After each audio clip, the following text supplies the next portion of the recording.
I think if we can take a proactive approach to what we want to learn and how we want to learn it, the possibilities are limitless. I 100% agree too. And I think it's whatever makes you satisfied is valid rather than what society says is sufficient for you to do is valid. That doesn't make any sense, right? I think it's taking responsibility of your setup and being like, am I happy here? Like I realized I didn't want to walk around the same buildings every day for classes. That didn't really make me happy, right?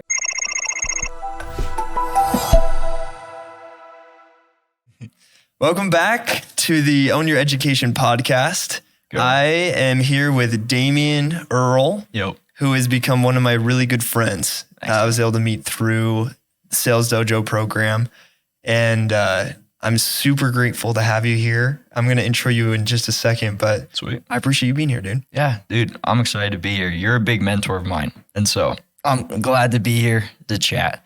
So, well, I appreciate taking the time out of your day, and so tell us a little bit about yourself, because you got some cool stuff going on, and I want to dive into each of these topics, but tell me a little bit about Damian, and then we'll kind of dive in. Sure, yeah. So I'm an SDR at Builder AI. We do custom software development with AI, and I'm in the reserves in the Marine Corps. Been doing that for about 4 years. Grew up in Arizona, came here for work, and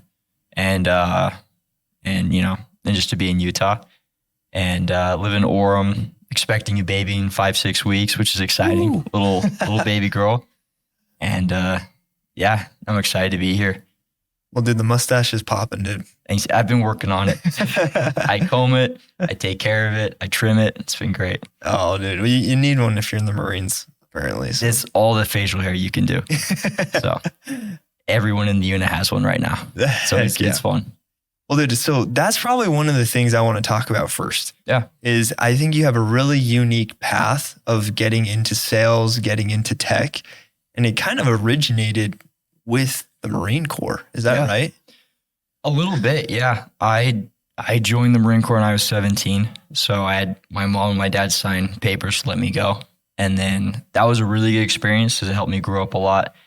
I didn't have like a background in fitness or anything like that. And so that grew like that aspect of my life, which was really cool. And then it also funded, or I used the income I made in the Marine Corps to fund my church mission, which is great because you got to pay for that. And that was 2 years. But when I got home, I realized I had no money. And Marine Corps, you don't make a lot of money. You don't make any money in the reserves. I mean, you do, but it's not like sustainable income. Yeah. And so the only thing I knew how to do was to talk to people for my mission. And so that was like an applicable skill outside the Marine Corps. And so I was like, well, sales looks hard and tough, but also like I'm used to that and I'm okay with something being tougher or being harder. And so I was like, sweet, like sales looks like a good option. And so a lot of things in the Marine Corps have been helpful in sales, which has been nice. Just like, something like the mentality and working with others, working in the team has been good. I like working in teams. I really enjoy like being with the same group of people every single day, doing like the same project together. And in sales, it's more of like it's just you with your numbers, but you're still part of a sales team, and we still have like a comprehensive goal, but I only can solve it on my own. So which is nice because in the Marine Corps, you have to rely on other people and they have to rely on you to get the same thing done. So if you mess up or someone else messes up, it directly impacts your work. And with sales, it doesn't really impact you if one guy fails his quota or one guy kills his quota, right? But it's fun being on teams. I like that rather than just being like my own guy. Yeah. Right? Well, it's cool you say that. And I want to dive in a little bit more into some of those skills, but I know this is a sales podcast, but I want to hear your thoughts on like, why did you want to join the Marines? Why did you want to go and serve? And being 17, that's really early. That's cool. Yeah, no, I was definitely bored in Gilbert, Arizona, right? I was really bored and a restless teenager. So that was like a big reason as to why I joined. But a deep reason is, I was raised with the concept of patriotism and the concept of what this country is and the founding of this country and the value it has for the world and for our citizens. So I always looked up to people in the militaries as, something to aspire to. They're having a cause, a purpose, right? I actually didn't want to do any sort of for-profit work when I was younger. I just wanted to do like nonprofit and military. And now I've realized like I need for-profit to do things that I also care about. They're more altruistic than just making money.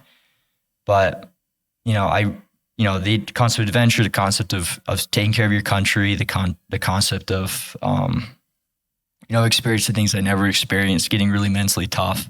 I felt like it's like 100, I think I met the recruiter, I was 120 pounds. So I was like way underweight. I'm 5'11". And so I'm already skinny, and I was really skinny then. Yeah. So I was like, the shy 17-year-old kid who was like kind of nervous and scrawny and didn't really know how to talk to girls. Right. So I was like, this is definitely a way to like grow and gain self-esteem and kind of become a guy that I actually want to be and have more self-mastery and mental toughness. And so whole experience has been phenomenal. It's been really good. It's a good like grounding thing. That is amazing, because for me, I've never thought about taking that type of route. But whenever I see someone who is serving or volunteers for any part of the military, I am so inspired by it. I think such a scary feat to just go out there and be willing to give your life to protect other people at any cost. And I think it's cool what you're doing. So I admire it a lot. Nice. But talk to me a little bit about some of the training you've gone through in the Marine Corps and how that has translated. Like, what are some of the skills that you feel like you developed in the Marines that you've carried with you even into business? Yeah, that's a good question. I think like the biggest thing, I think it's just a general concept for anyone who's younger, right? I mean, we're in our 20s, right?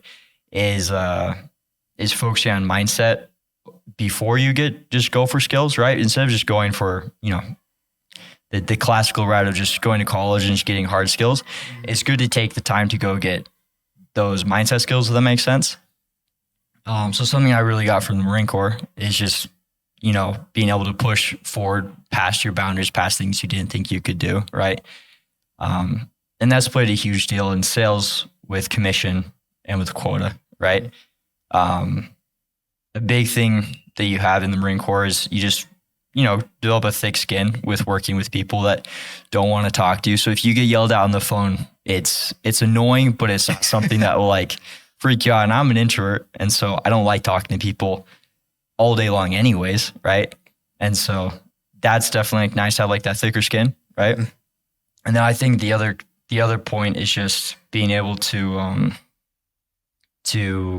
control your stress levels or be aware of your stress levels and then not have them affect you, right? Like you've done a lot of sports, right? Big athlete. And so having that pressure and that anxiety before anything or while you're doing something to perform well and to meet your expectations and your goals is a big thing, right? And in the Marine Corps, you definitely have to have a high stress tolerance. You kind of just learn that as you go. Yeah. And so I have that all the time. Like, it's hard to not have an existential crisis every single month for quota, just so you can hit your numbers, right?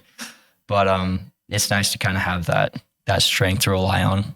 So, dude, that is a really cool perspective and really insightful, especially about managing stress levels. Yeah. I think sales can be one of the most stress-free months you could ever have. And then next month could be the most stressful month. It's just just the ups and downs. I had the best month of my time in this company in September, and it was awesome. And then last month was pretty good, but not even close to what I had in September. Yeah. So it's, you spend all day trying to influence something that you have no actual control over.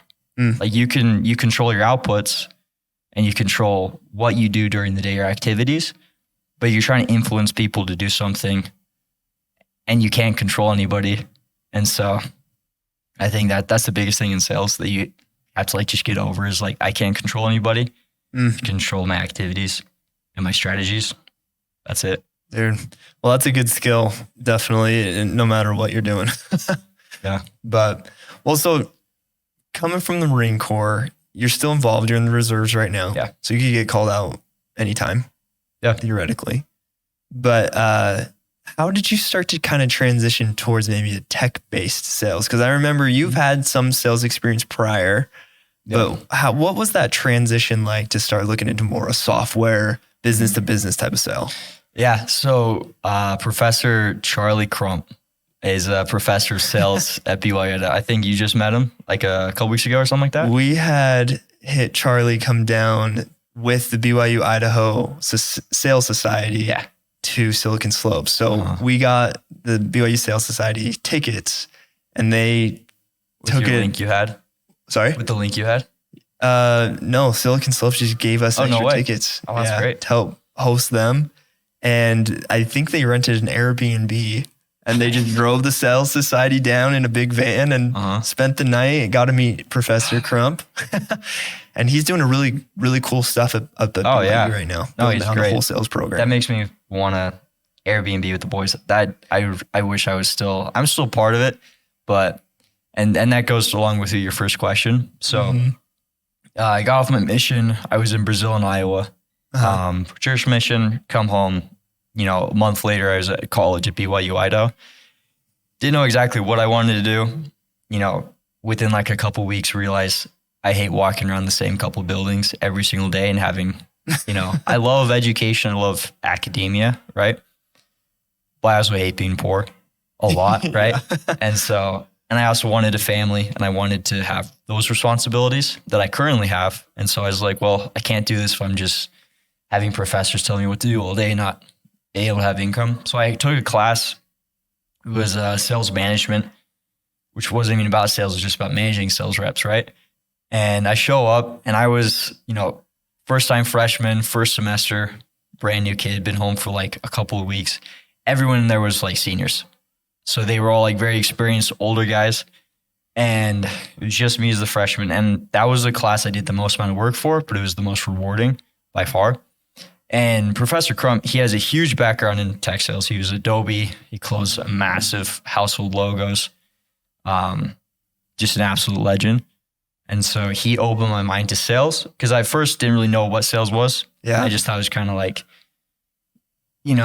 marketing, but more greasy and more direct, more pressure, right? Yep. And so I was like, I don't know about sales or anything about it, but I loved it. And he like opened your mind up to like, you're selling a solution, you're articulating a problem.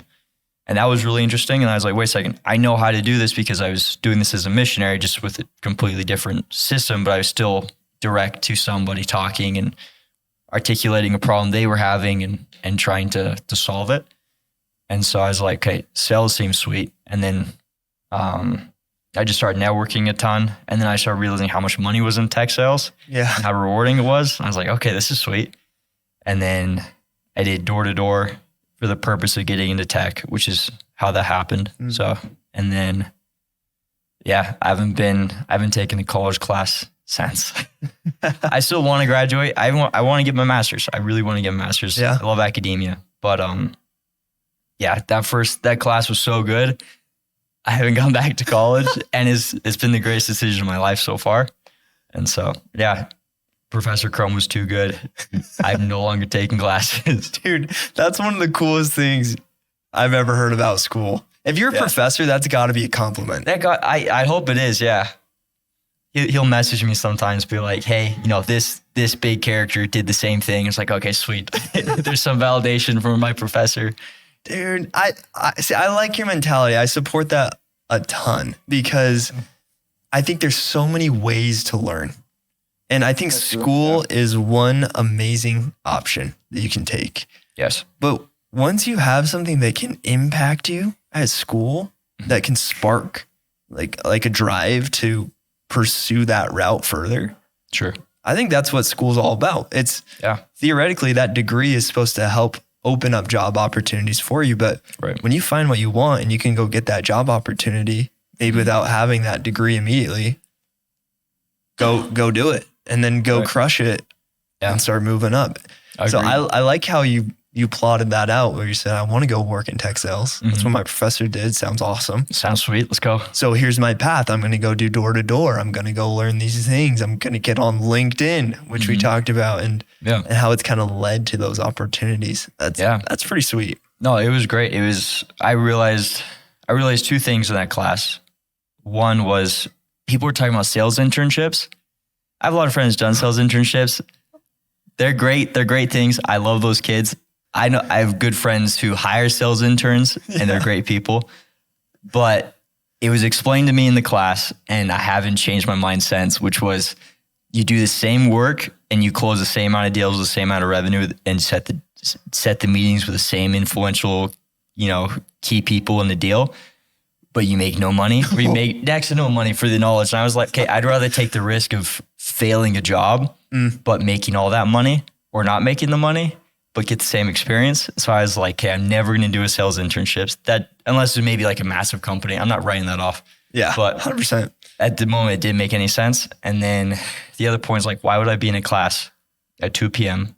when I could close a deal and learn a ton of knowledge? And so now I love academia. I like the own your own education concept. I want to get my degree really badly. I think it's worth my time. But I was like, what am I doing here? Dude, maybe that is a hot take, but I agree with your perspective on sales internships. Yeah. You're gonna do the grunt work, but even if you're in a sales role, you're still gonna be doing the same. You're gonna be doing the grunt work. Yeah. I'm doing the grunt work. I'm an SDR. I'm a prospector. I do the grunt work. It's the same. I'm doing the same thing an intern is doing, but I'm making what I'm worth, which is phenomenal. Well, if you're a sales intern right now, listen to this man. Listen to Damian. Yeah, quit your job right now.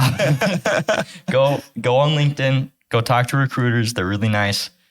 And go make some money. Right. Yeah. Try and get an actual base. Oh, dude, that's awesome. Well, what a cool experience with college. I think what you've already done and what you'll do in the future with school is really a cool pattern, because you're using what you learned to fuel what you want in the future. Yeah. Yeah. I've seen a lot of people, and I felt like I fell into this for a while, where I was going to school to go to school. Yeah. And that's not a bad thing. I think it's not a bad thing. It's a great thing. I think that's a great thing to do. No. I think a better thing to do is figure out why you're at school. Yes. And then go learn what you really want. So I've taken times where I've been in school. I've taken times where I dropped out and then went back. Right. And dropped out again and then went back. So I've been in and out of school multiple times. Oh yeah. But what's been really positive about it is I've been able to learn more through real world experience at a company. And then I realize I actually don't know everything, or I really want to understand this more. Yes. And so I go back to school and I take those classes that I really want. And when I'm sitting in class, I took a digital marketing class last year at BYU. That was the only class I took. I took one class. You needed those knowledge because you were starting the dojo and you needed marketing. 100%. I'm like, okay. Instant application. So you know way more about it than any other student in that class. Dude, when I'm in class, I'm looking at my professor, and anything he has written down, I'm thinking in my head how I can apply that to my own company. Yes. So my professor, Ryan Cook, if you're looking for a class at BYU, talk to Ryan Cook. Absolute dog, yeah. He's amazing at what he does. He's like 29, adjunct professor. Oh, he cuts the fluff and teaches you exactly what you need to know for your business. And so I'm sitting in class just having my mind blown every single day about how to better use social media or how to run my own digital ad campaigns and things like this. Now, if I took that class before dojo or before I had a company, I think I'd still value it and I'd learn a lot. Sure. But when I could go to class every day engaged, it totally rocked my world. 100%. And however much money I paid for that class, like $1,000, absolutely worth it. It was an investment. Right. But if I'm just taking a class to take a class that costs $1,000 that I don't care about, and you hate your homework, and hate my homework, there's no value in it to you. Oh, it's frustrating. And say you took the class, then you did Sales Dojo, you would have to relearn all the things you learned, and you would go look at your notes, and the notes would be for exams, not for application. So that whole semester would be like, oh yeah, I kind of understand how to do this, but I'm going to have to go watch YouTube videos and read articles to do it because I didn't really retain anything. Dude, that's really interesting. That's actually a huge key of how we developed the curriculum for Dojo. Oh, for real? Okay. When we were creating the curriculum, it wasn't just, okay, what are theoretical situations that we can talk about? It was, what's the job you're going to be doing as an SDR? Mm-hmm. And how can we train the exact skills you need? And so that's why we do role plays. That's why we do these things, because we want to develop that skill through the course, not just teach someone how to do a job. We want to be able to develop the skill. So when you start, it's like, I know what I'm doing. I'm ready to go. I love that. So I don't know. That's a little sneak peek into what we do, but I love your perspective. I've gone through the course. That's what you guys do. I love it. I'm definitely not anti-college in any means. I think if you want to be like a lawyer, a dentist, a doctor, something like an engineer, something that's very specific, it requires the hard skills and the certifications of a degree. That's super necessary. I found the money I was putting into classes was worth more in networking events because I didn't realize college is a recruiting hub. So that's another thing. Like if you don't know what you want to do, you should go to college and you should change your major 20 times. And that's okay, right? Because it's exploration. And you should take advantage of, because I didn't know this was a thing. They're recruiting hubs. They're recruiting centers. I had no idea. Companies go there to find talent. I had no idea that was a thing or how huge that was or how accessible it was to walk around in a collared shirt and shake hands and just talk to people. I had no idea that was a thing. I would skip classes to go do those events because it would make more sense. Because like a lot of people, and now this is a tangent, one thing real quick is a lot of people will take the perspective of, I'm going to go get my degree and then I'm going to start my career. But your career started technically whenever you realize you want to make money, as young as you can be. But when you're 18, you can go get your degree, or you can start a business or go into sales or start something else. But your life is, you could take it for like the concept of your life as a business or your career as a business. Where's the ROI in college, right? If you can have a business plan, a life plan, a 5-year plan of like, if I do this degree and I talk to these people and I intern at this place and I go here, the ROI is X amount of money with a certain lifestyle and a certain solution I'm providing, and it's meaningful. There's a clear ROI. Done. Go get it, right? If you don't have a clear ROI, it doesn't make sense. I found a better ROI switching out of college for a time and then eventually going back into it. But it's all about like plotting out and like taking ownership of your life in terms of like, this is my career. My career is college right now, right? So if you are in a class, you're taking it really seriously because it's your career, right? 100%. So that's just my thought on it. You can't just mindlessly go through it, you know? I totally agree with you. I have seen people with bachelor's degrees, or I've seen a bachelor's degree change people's lives. Yeah, absolutely. 100% can change people's lives because they're so invested and it's this accomplishment for that person. Yeah. I've also seen people get a bachelor's degree, didn't really mean anything to them. Right. And maybe they didn't even take a ton away from their time there. Yeah. And I think if I could instill anything into like my future generations about education, it's going to be buy in. Like you're all in. If you're going to go do it, I want you to be present. Yes. And I'm guilty of that. Like I'm so guilty of doing my homework for another class in class. Yeah. Oh, I've done that so many times. Like not even taking notes or listening to the professor because I'm working on another class. Yeah, who cares? But try and get it done. My goal moving forward for my own life and future generations, if you're going to be in a class, like be present. Learn as much as you can and invest in your time there. Yes. And do your homework later. Like try to learn as much as you can. If you're going to do it, be the annoying kid who raises your hand 20 times. You know what I mean? Like if I'm in a class, I will not shut up. If I have questions or I'm taking a ton of notes because it's important because I took that class because I need it, you know? I think one other thing is like your ROI doesn't have to be money, right? For me, my ROI is definitely like, you know, financially, that's a big thing, right? It's like the ROI of raising capital for myself, my family, any other future endeavors, right? But I have friends and family who they've gotten their degree in art because their ROI is art or something like that, right? Or it's something meaningful, right? They want to help kids in Africa. That's awesome. that's your ROI. Perfect. Right. Okay. I appreciate you sharing that. Holy cow. That is such needed perspective. Yeah. And I totally agree with you. I do not think a degree should only be chosen or pursued based off of a number metric or some type of income. Right. That's the best way to be depressed in my perspective, you know? Man. Dude, I totally agree. And I love that mentality of what is the ROI on my school experience? Yeah, absolutely. And a lot of people, their ROI has come from the network that they create, the friendships that they have, the things like certain fun classes they're able to take.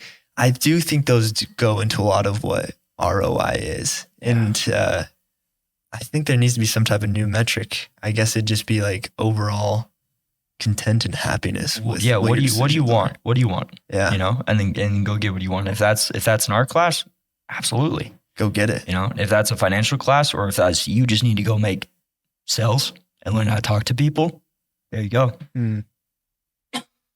Dude, I just died. I'm sorry. Dude, grab a drink, brother.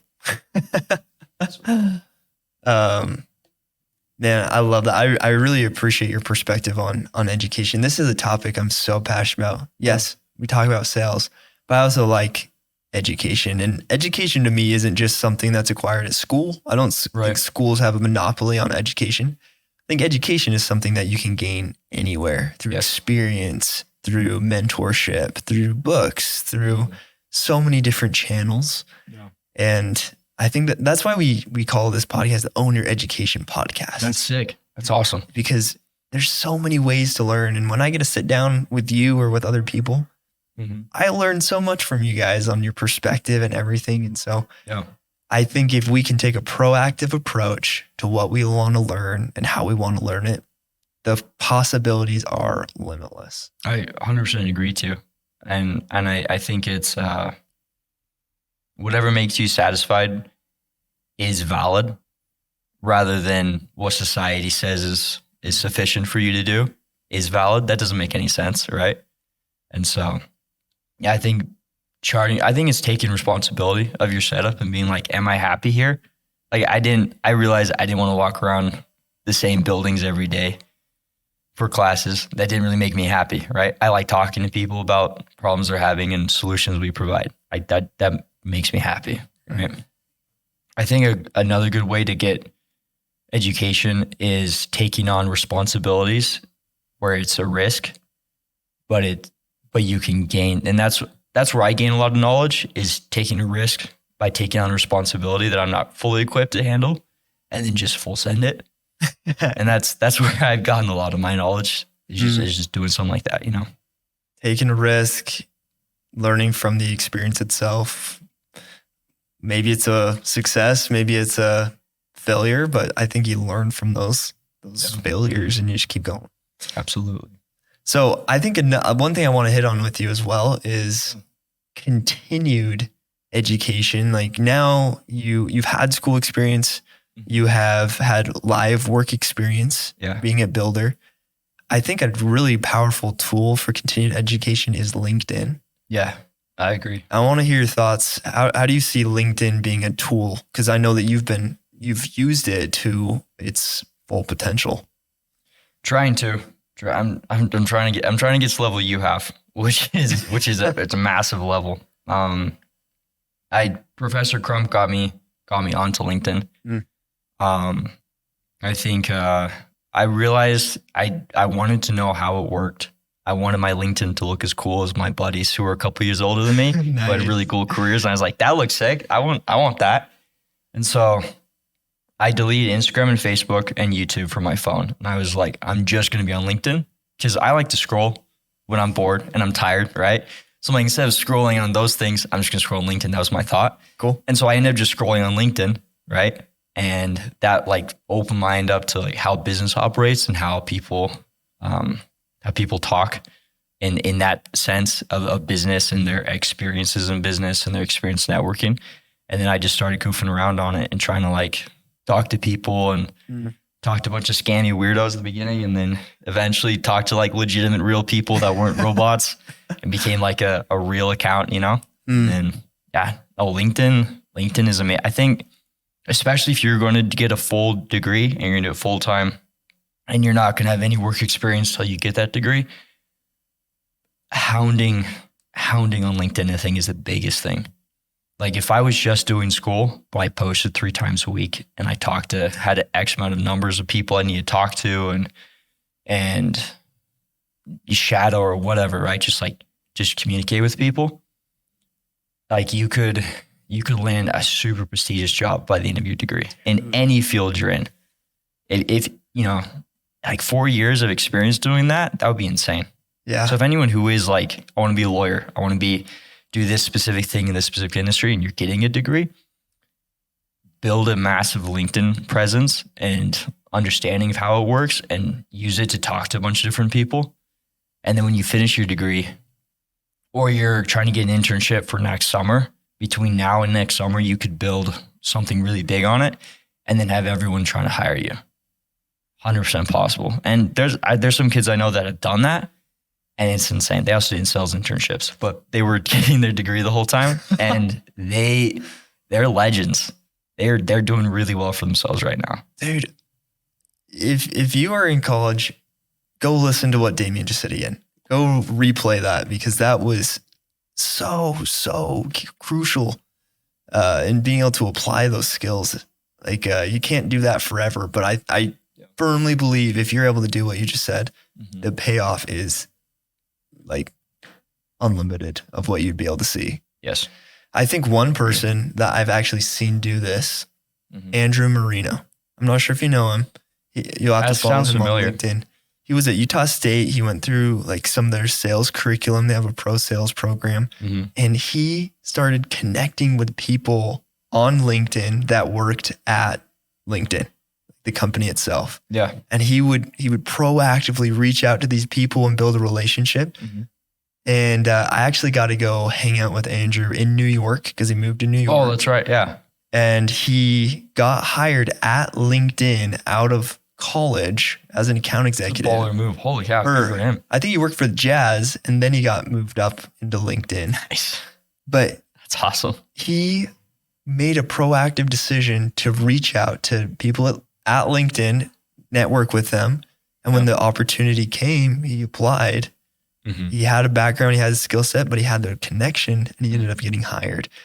Good for him. And I remember hearing that story when he said that. But he was one of the few, I think, in college that really leveraged what LinkedIn's capabilities are. And it paid off where he actually started working there, which is pretty sick. That's awesome. Yeah. And I mean, if he hadn't done that, like he made way less money. He'd have met way less interesting people. And 10 years from now, and those 2 different timelines be completely different. 100%. Yeah. I actually put up a post about this on LinkedIn, I think it was 2 weeks ago, where I meet a lot of college students that will reach out to me. Well, I saw that, yeah. And like, what do you do or something like that? Well, I every time someone reaches out to me, first thing I'm going to do is I'm going to look you up on LinkedIn. Right. I'm going to try to find your profile. And it's like a resume of what you've done. And I think resumes shouldn't be used anymore, personally. I agree. You just look at your LinkedIn. I 100% agree with you. I hate to have like update a resume. I'm like, look at my LinkedIn. 100%. I still do it because, I'm not. It's a formality. You have to do it. Yeah. But the first thing I'm going to do is I'm going to look up the person on LinkedIn. And if someone has a underdeveloped profile, it's sad. Yeah, I'm like, I wish that they understood the power that LinkedIn had. And I'm talking to all these college students where I'm going, like, is anyone teaching you what LinkedIn can help you accomplish or the people it can help you meet? Sure. And so if I leave them with anything, I always tell them to start building their profile and start reaching out to people, because I have met some amazing leaders or mentors through this platform that have totally changed my life and rocked my world.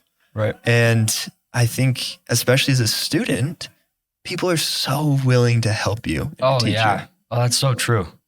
Because you're not a threat in any way, and you're not a nuisance, right? You're hungry and happy, and you're nice, and you just want to ask questions. Yeah. It was a friend of mine. We were talking about, using LinkedIn, and he talked about throwing a Hail Mary pass. He says, send that DM to the sales leader or the finance leader or the CEO of the company that you admire. Send the DM saying, I've been following you. I love your content, what you've built. Could I ever get 15 minutes on your calendar to ask you a few questions? Mm-hmm.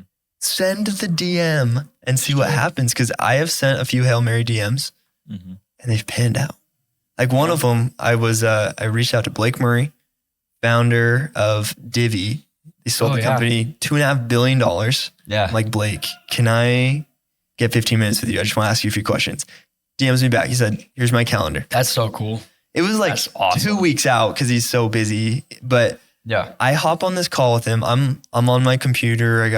I'm looking nice, I'm like, kind of nervous. Yeah. He's sitting in his Porsche on FaceTime with me. And he's like, cool. What's going on? And we talk for 15 minutes. Yeah. And he doesn't know how much that meant to me, just him taking that time. But it was really cool because he was willing to teach me something that I needed to know at that time. Yeah. And I'm grateful for that experience, but that was kind of like a Hail Mary. Just got to throw it out there. Yeah. No, that's awesome. And that's the power of LinkedIn. Okay. Who's you may know the guy's name. He wears like the beanie. He's a big entrepreneur. He teaches people how to be entrepreneurs. It's a guy, something. He's pretty aggressive. He talks a lot about kindness and positivity. You know what I'm talking about? Dude, I'm not sure. I'm going to have to look him up after this. Yeah. Tell me about him though. I just remember he was saying in a big conference that LinkedIn is what Facebook was 12 years ago. Huh. And you need to take advantage of it, which I think is awesome. And so, if you're trying to get on LinkedIn, I think the biggest way to do it is just delete all your social media for like 4 months. Because we all scroll. We all like scrolling, right? I mean, now I don't scroll as much on LinkedIn just because I've kind of seen the same content sometimes, you know, or just get on the post or just see like a couple key people I want to look at. But it taught me a ton of stuff that was really interesting and allowed me to just go down a rabbit hole of, okay, how does that work? How does this work? Can I talk to this guy? Can he explain it to me? So you just start screwing around on it, right? And then when you're bored and you don't want to work on any of your goals, you're using the restroom, you're going to sleep, you're in the car, right? You're walking, I don't know, you're scrolling on your phone. Now you're scrolling on LinkedIn, right? So you're not using any willpower. You're not having like, okay, I'll put 10 minutes aside to be on LinkedIn. You're never going to do that. You're never going to do that, right? But if you just don't have any other option to scroll, you're going to end up scrolling on LinkedIn at least a little bit once a day, right? And maybe you're amazing and you never scroll into anything. And then I envy you and you just read books. If you're like a normal person, you just do that. If you're that guy, let's talk. Oh man. Teach me your ways. I've been using your hashtag, the own your own education. So I've been trying to read a book a week, which is the goal, which is audacious and big. But the book is 300 to 500 pages. Divide that by 6. It's like 44 to 60 or 250 to like 500 pages is a typical length of a book. Divide that by 6 days. That's like 44 to 66, maybe 80 pages a day. Okay. Takes you an hour and a half of your day. I do a 2-hour commute to work. Train. So I have plenty of time to read. And so I've just been doing that. And that's been awesome. I've been using your hashtag on that to post about my book of the week. Heck yeah. It's been fun. Dude, please use it. Honestly, the concept of education is something that I believe will continue to grow.